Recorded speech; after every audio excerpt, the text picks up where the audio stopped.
لیکن جب لوگوں نے پوچھا ہے پنڈت کالی کا پرساد یہ بتاؤ، مسلمانوں کا عجیب دھرم ہے، یہ اپنے وحدہ لا شریک خدا کی تعریف و توصیف بیان کرتے ہیں، اور خدا کا ایک محبوب ہے جس سے اتنی محبت کرتے ہیں کہ ہر مسلمان اپنے دل کی خواہشیں اس طرح اجاگر کرتا ہے، اے دنیا والوں جو جان مانگو تو جان دیں گے، جو مال مانگو تو مال دیں گے، مگر نہ ہوگا یہ ہم سے ہرگز نبی کا جاہو جلال دیں گے۔ مسلمان مرا جا رہا ہے مصطفیٰ پر، یہ مصطفیٰ کون ہے؟ نبی کا مقام، ان کا منصب، ان کا مرتبہ کیا ہے؟ تو پنڈت کالی کا پرساد کہتے ہیں کہ بظاہر تو میں مندر کے سامنے بیٹھا ہوں، گڑیشیم پروتم چرنم شیشم، ہر وقت میں یہی کہتا رہتا ہوں، لیکن اگر حضور مصطفیٰ کی بات تم نے چھیڑ دی ہے تو سن لو میرا اپنے ان سے کیا رشتہ ہے۔ لے کر بزمی تاب فلک درہم و دینار، ہو شرق سے تا غرب اگر مال کا انبار، دریا سے بھی موتی بنے پارس بنے کوثار، اور ایک سمت کھڑے ہوں میرے سید ابرار۔ وہ پنڈت جی سے بول پڑے، اے لوگوں زمین سے آسمان تک درہم و دینار ہو جائے، پورب سے پچھم تک مال کا انبار ہو جائے، یہ پوری دنیا میں جتنا پانی ہے یہ سب موتی بن جائے، یہ جتنا پہاڑ ہے یہ سب پارس بن جائے، یہ سب ایک طرف اور دوسری طرف آمنہ کا لال جلوہ فرماؤ۔ لے کر بزمین تابہ فلک درہم و دینار، ہو شرق سے تاغب و اگر مال کا انبار، دریا سے بھی موتی بنے پارس بنے کوثار، ایک سمت کھڑے ہوں میرے سید ابرار۔ اب لوگ کہتے ہیں کالے کا، جب یہ سب ایک طرف اور دوسری طرف آمنہ کا لال، پھر کیا ہوگا؟ کالے کا پرشاد کہتے ہیں ایسے وقتوں میں پھر کالے کا پرشاد سے کوئی پوچھے تو کیا لے، تو سب چھوڑ دے، نالین نبی سر پہ اٹھا لے۔ کالی کا کہتے ہیں ایسے وقت میں اگر کوئی سوال کر لے، اے کالی کا درہم و دینار لوگے، اے کالی کا مال کا انبار لوگے، اے کالی کا پانی موتی بن گیا ہے لوگے، اے کالی کا پہاڑ پارس بن گیا ہے لوگے، تو کالی کا پرساد غیر مسلم مصطفیٰ سے اتنی عقیدت ہے، کہتے ہیں کہ ایسے وقت میں کالی کا دنیا کی دولت کو لات مار دے گا اور مصطفیٰ کی جوتی کو اپنے سر کا تاج بنا لے گا۔ تو بات میں یہ کر رہا تھا کہ نات تو پڑھتا ہے دل والے پڑھتے ہیں، غیر مسلم ہے اور نبی کی نات پڑھتے ہیں، وہ اتنے ایسا نہیں صرف انہوں نے ہی پڑھا، بڑے بڑے پنڈت۔ آپ تلسی داس جی کو دیکھ لیجیے، تلسی جی سے کسی نے پوچھا کہ مہاراج مرنے کے بعد کئی کرم ہوں گے، کہا مرنے کے بعد وہ دوسرا کرم ہوگا، کہا اس میں کیا ہوگا؟ کہا دو چیزیں ہیں، ایک بیکنٹھ ہے جسے سورگ کہتے ہیں، اور ایک جہنم ہے جسے نرک کہتے ہیں۔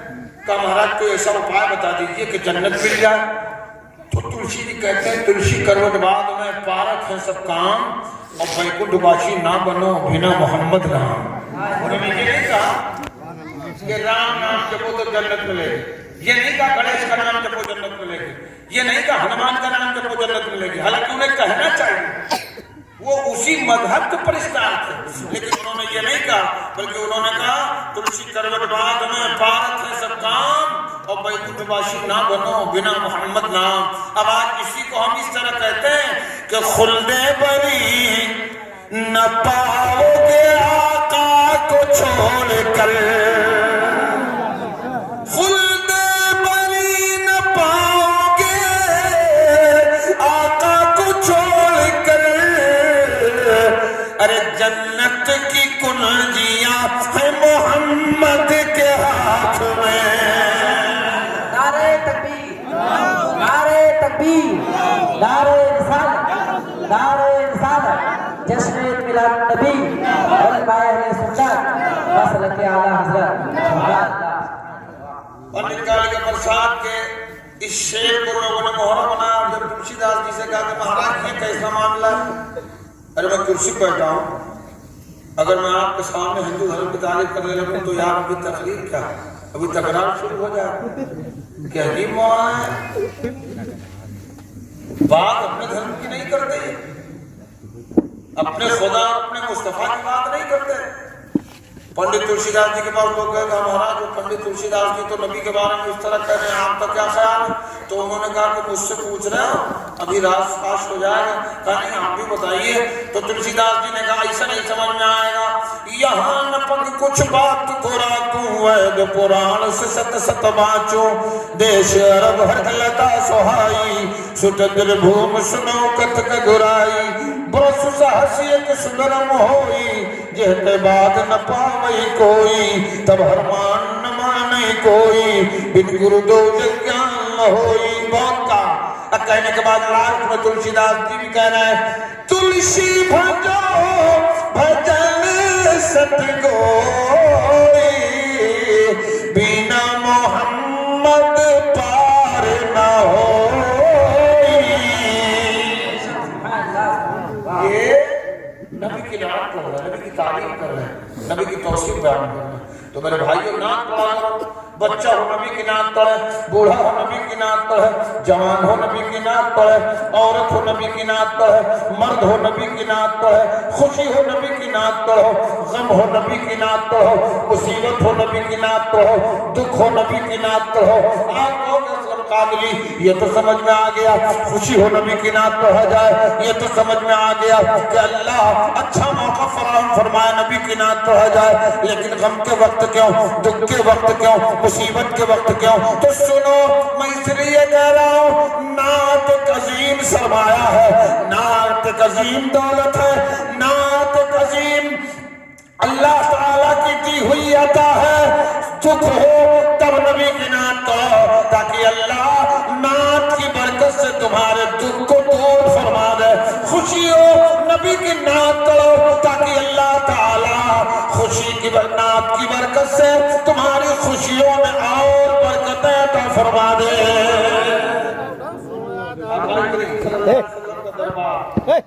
سرکار تشریف فرمائے، صحابہ بیٹھے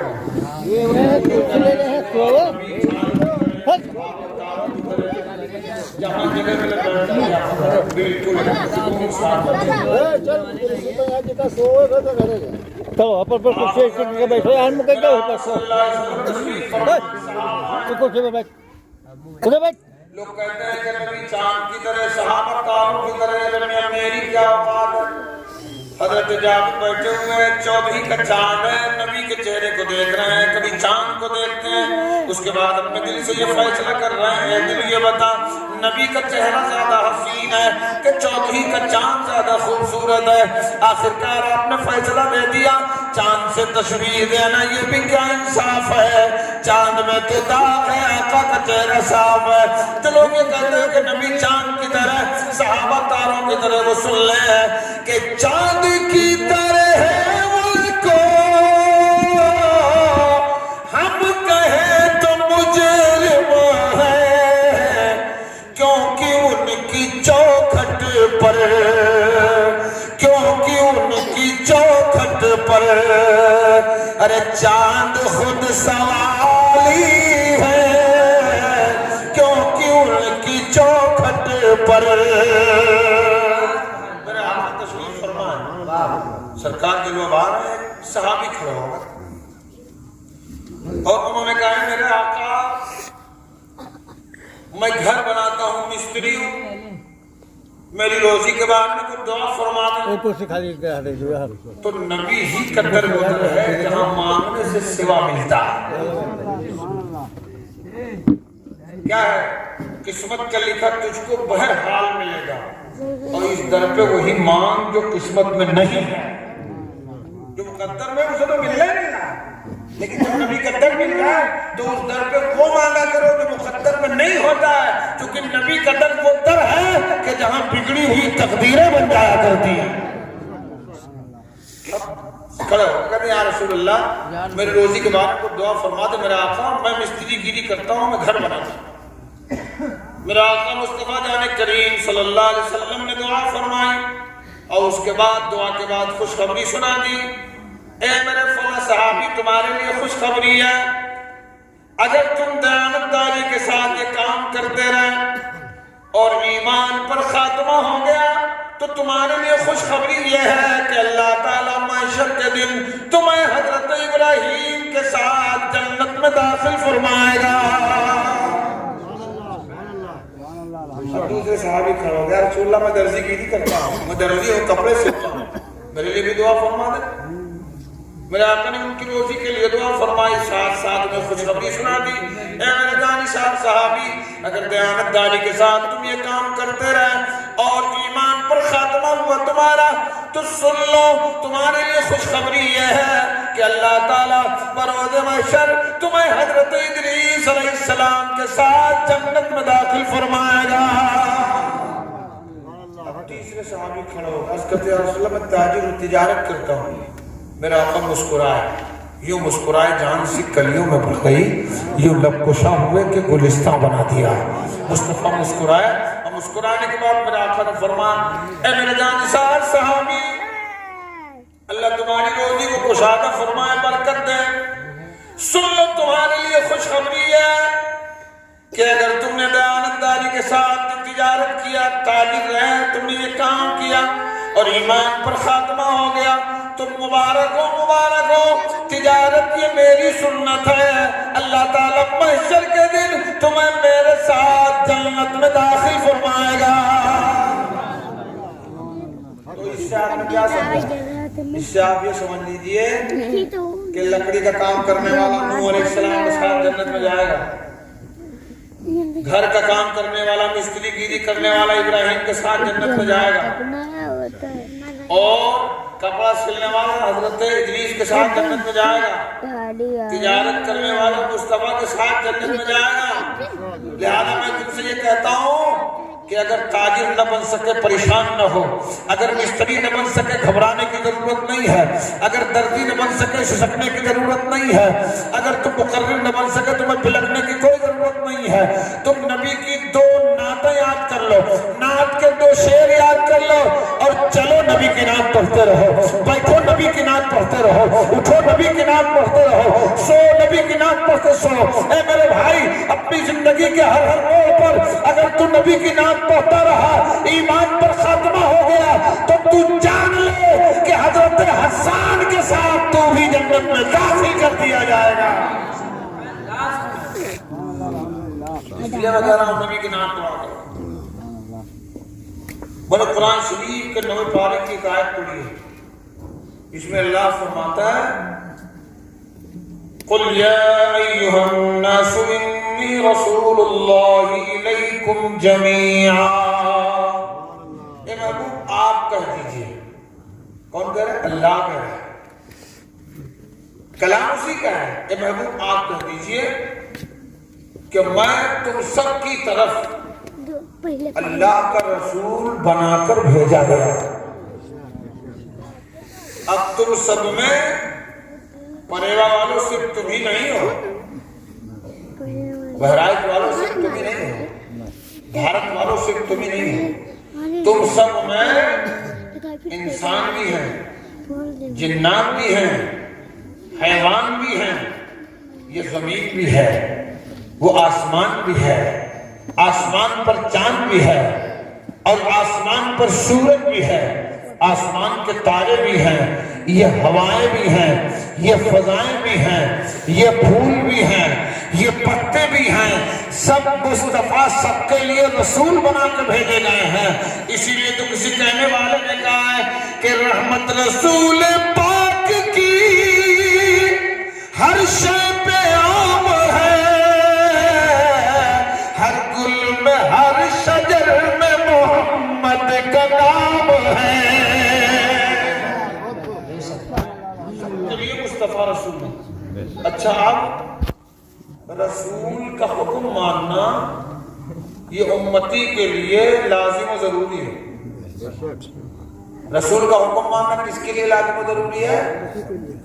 تو بتاؤ ہم نبی کی امت، یہ زمین بھی مصطفیٰ کے لیے، آسمان بھی مصطفیٰ کے لیے، چاند بھی مصطفیٰ کے لیے، سورج بھی مصطفیٰ کے لیے، ہم نبی کو نور مانتے، بولو نبی کو زور سے بولو نور مانتے ہیں، اور نور ماننے ہی پر نور کا نور سے رشتہ ہے، اس لیے تو آج نبی کی ولادت کی محفل ہے، یہ بلب لگا دیا گیا، خوب اجالا کر دو، 12ویں شب میں اپنے گھر کو جگمگا لو۔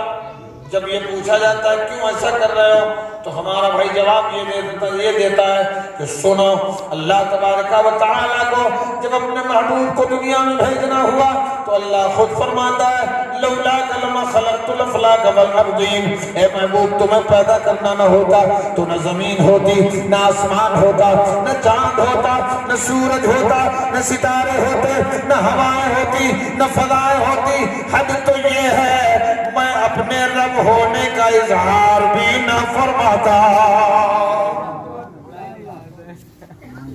تو ہم نبی کو نور مانتے ہیں، اس لیے ہم نے سب سجا لیا، جلسہ سجا لیا مصطفیٰ کو، اور نبی نور ہیں بھی، صرف ماننے سے کام نہیں چلے گا۔ آج تو طرح طرح کے الزام لگائے جاتے ہیں، طرح طرح کی باتیں کی جاتی ہیں۔ اعلیٰ حضرت کے دور کے پیر تھے مولانا فضل الرحمان گنج مراد آبادی رحمت اللہ علیہ، آج سے 100 سال پیچھے چلے جائیں تو زمانہ اتنی ترقی پر نہیں تھا، یہ قسم قسم کی لائٹ، یہ جنریٹر، یہ قمقمے، یہ راڈ، یہ ایمرجنسی، یہ LED، یہ سب کچھ نہیں تھا، اور تھا بھی تو بڑے بڑے راجہ مہاراجہ لوگ استعمال کرتے تھے۔ نبی کے ولادت کی تاریخ آئی، مولانا فضل الرحمان گنج مراد آبادی نے اپنے بچوں کو بلایا، اور بلانے کے بعد اپنے بچوں سے فرمایا میرے پیارے بچوں، آج مصطفیٰ کی آمد کا دن ہے، مصطفیٰ آئے، روشنی مل گئی، نور کی کرن پھوٹی آپ کے گھرانے سے، نور کی کرن پھوٹی آپ کے گھرانے سے، تو جہاں ہوا روشن، تو جہاں ہوا روشن آپ ہی کے آنے سے، تو جہاں ہوا روشن۔ تو مولانا نے بچوں سے کہا میرے بچوں مصطفیٰ آئے، زمانہ روشن ہو گیا، آ جاؤ نبی کی آمد پر ہم پوری دنیا کو روشن نہیں کر سکتے، کم از کم اپنے گھر ہی کو روشن کر لیں۔ گھر کے بچوں نے چھوٹے چھوٹے چراغ دلا دیے، 1-2 چراغ نہیں بہت سارے چراغ دلا دیے۔ عشاء کے بعد ایک ملا جی کا گزر ہوئے، انہوں نے دیکھا کہ ارے مولانا گھر میں اتنے سارے چراغ جل رہے ہیں، گئے حضرت کے گھر کے اندر گھس گئے، اندر گھر میں گھسے، حضرت سے ملاقات ہوئی، سلام کیا، حضرت نے دیکھا نیچے سے اوپر، تم کیا بات ہے بھائی تم میرے گھر میں کیسے آ گئے، تم تو کبھی نہیں آتے تھے۔ کہا حضرت آج برداشت سے باہر معاملہ ہو گیا تو میں آ گیا۔ کہا کیا ہوا، کیا برا کر دیا میں نے؟ کہا حضرت آپ یہ بتائیے اگر ایک چراغ سے گھر روشن ہو سکتا ہے، بہت سارے چراغ جلا دیے جائیں تو کیا یہ فضول خرچی ہے کہ نہیں؟ تو حضرت نے کہا کہنا کیا چاہتے ہو؟ کہا میں کہنا ہی چاہتا ہوں جب ایک چراغ سے پورا گھر روشن ہو سکتا تھا تو اتنے سارے چراغ جلانے کی کیا ضرورت؟ تو عالم بھی تھے اور نبی کے دیوانے تھے، اور دیوانے کے بارے میں آپ کو پتا ہے، دیوانگی ہی نے تو بیگم شاہ وارسی سے کہلوا دیا کہ دنیا میں ہمیں تم نے گھر اپنا بنایا ہے، محشر میں بھی کہہ دینا یہ ہے میرا دیوانہ۔ دیوانگی کے موڈ میں آ گئے۔ اچھا دیوانوں کا معاملہ عجیب ہوتا ہے، کب یہ کیا کہہ دیں، جبکہ سچی بات تو یہ ہے کہ دیوانے کی نظروں کو جہاں دیکھ رہا ہے، ارے دیوانہ خدا جانے کہاں دیکھ رہا ہے۔ مولانا اگر دیوانگی کے ماحول میں غریب نواز کے دربار کے سامنے دیوانہ خواجہ مانگ رہتے ہیں، خواجہ دے دو دے دو، خواجہ دے دو دے دو، وہاں بھی ایک سربراہ نکلا، اس نے دیکھا کہ غریب نواز سے مانگ رہا، دیوانے کی پیٹھ تھپتھپائی، اس نے پلٹ کے دیکھا کہ کیا بات ہے بھائی؟ اس اس نے کہا کیا مانگ رہا ہو؟ کہا 10 روپیہ مانگ رہا ہوں۔ کس سے مانگ رہے ہو؟ خواجہ سے مانگ رہا ہوں۔ سرفرے نے کہا پاگل ہو گئے ہو کیا؟ یہ مر گئے کچھ نہیں دے پائیں گے، ان سے مت مانگو۔ دیوانے نے اپنا پیکرہ بدل دیا، کہا کس سے مانگو؟ کہا مجھ سے مانگو، میں تو تمہارے سامنے کھڑا ہوں، میں بول رہا ہوں، دیکھ رہا ہوں، تمہاری سن رہا ہوں، مجھ سے مانگو۔ تو دیوانے نے کہا چلا تمہیں دے دو۔ کہا کتنا دے دو؟ کہا اپنے خواجہ سے، ہند کے راجہ سے، راجہ مہاراجہ سے 10 کا نوٹ مانگ رہا تھا، تمہیں کتنا دینا ہو دے دو۔ سرفرے نے جیب میں ہاتھ ڈالا، مارے سیٹھی کے نکال کے 50 کا نوٹ دیا، نوٹ دے کے آگے بڑھا۔ جیسے وہ آگے بڑھا بس دیوانے نے پھر اپنے خواجہ کے روزے کی طرف منہ کر لیا، کہا اے خواجہ تم کتنے بڑے داتا ہو، خود تو دیتے ہی ہو اور جب دلانے پر آتے ہو تو اپنے دشمن سے دلا دیتے ہو۔ تو دیوانوں کا معاملہ عجیب ہوتا ہے۔ مولانا فضل الرحمان کے مراد آبادی نے کہا کہنا کیا چاہتے ہو؟ کہا میں کہنا ہی چاہتا ہوں، سب بجھا دیجیے، ایک جلائیے۔ تو حضرت جوش میں آگے فرمایا جلایا میں نے ہے، اور اگر تیرے اندر ہمت ہے تو تو بجھا دے۔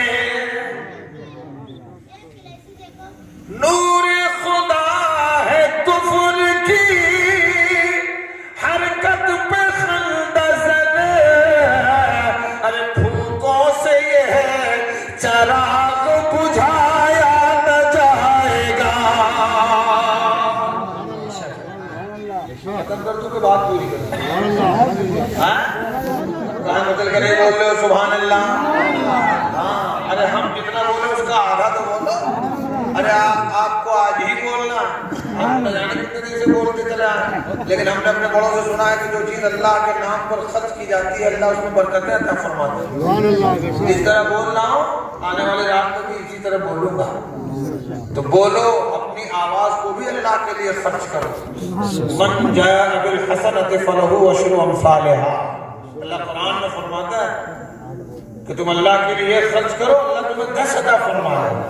تو کم از کم خرچ کر کے تو دیکھو، بدل کے بولو سبحان اللہ۔ نعرہ تکبیر، نعرہ رسالت، علماء اہل سنت، مسلک اعلیٰ حضرت، نعرہ تکبیر، نعرہ رسالت۔ پھر بدل کے بولو سبحان اللہ۔ تو مولانا فضل الرحمان کے مراد آبادی نے فرمایا کہ جلایا میں نے تو بجھا۔ اب صاحب وہ بجھانے پر گر گیا، تو اس نے سوچا کہ یار اتنے سارے چراغ ہیں اور اگر ہاتھ کے اشارے سے بجھاؤں گا تو میں جھٹکن کا مریض ہو جاؤں گا، منہ سے بجھایا۔ اس نے شروع کر دیا بجھانا۔ سب سے پہلے حضرت جس کمرے میں تھے، جس کمرے میں بیٹھے ہوئے تھے، اپنے آقا پر درود و سلام پڑھ رہے تھے۔ گنج مراد آبادی میں بیٹھے بیٹھے وہ یوں کہہ رہے تھے کہ سنا ہے آپ ہر عاشق کے گھر تشریف لاتے ہیں، سنا ہے آپ ہر عاشق کے گھر تشریف لاتے ہیں، میرے گھر میں بھی ہو جائے چراغ یا رسول اللہ۔ اسی کمرے سے شروع کیا، پہلے ایک چراغ کو بجھایا، منہ سے چھو بجھایا، بجھ گئے۔ بڑا خوش ہو گیا کہ مولانا نے تو چیلنج کیا تھا کہ تمہارے اندر دم ہے تو بجھا دو۔ جلایا میں نے، دیکھو میں نے بجھا دیا۔ اب بہت خوش ہو گیا۔ اب اس نے سوچا کہ جلدی جلدی سب بجھا دیا جائے۔ ایک کو بجھایا، بجھ تو گیا، لیکن جیسے دوسرے پر نمبر لگایا، دوسرے کو جیسے بجھا بس پہلا والا آٹومیٹک جل گیا۔ اب اتنا خوش ہے کہ جن چراغوں کو میں نے بجھایا سب بجھ گئے۔ اب وہ پیچھے نہیں دیکھ رہا ہے کہ جو بجھ گئے تھے، جب دوسرا جب بجھتا ہے تو پہلے جل جاتے ہیں، یہ نہیں دیکھ رہا، بلکہ آگے بجھاتے چلا جا رہا۔ تیسرے پر نمبر لگایا، بجھایا، تیسرا بجھا،